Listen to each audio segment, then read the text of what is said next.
చిరంజీవి నటిస్తున్న 150వ cinema shooting ఆగిపోయిందని వార్తలు వినిపిస్తున్నాయి. తమిళ హిట్ మూవీ కత్తికి రీమేక్గా తెరకెక్కుతున్న విషయం తెలిసిందే. అయితే చిరంజీవి మాస్ ఇమేజ్కి తగ్గట్లుగా ఈ సినిమాలో 6 కీలక సన్నివేశాలు ఉండనున్నట్లు తెలుస్తోంది. చిరంజీవితో పాటు టీం అంతా కలిసి రచయిత సాయి మాధవ్ బుర్రాను సంప్రదించి కీలక సన్నివేశాలు రాయమని అడిగారని సమాచారం.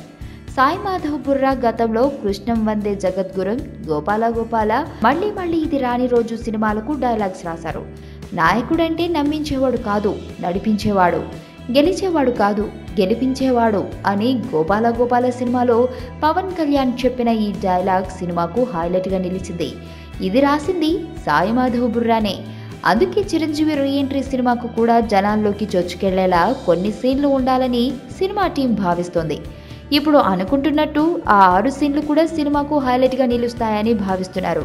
ముఖ్యంగా క్లైమాక్స్ సీన్లో చిరంజీవి మీడియాతో మాట్లాడే డైలాగ్స్ ప్రేక్షకులను విపరీతంగా ఆకట్టుకుంటాయనే నమ్మకాన్ని వ్యక్తం చేస్తున్నారు. చిరు సైతం రీసెంట్గా ఈ పతాక సన్నివేశాల్లో నటించినప్పుడు చాలా ఎమోషనల్ ఫీల్ అయ్యారని సమాచారం. బలవంతుడు బలహీనుణ్ణి భయపెట్టి బతకడం ఆనవాయితీ.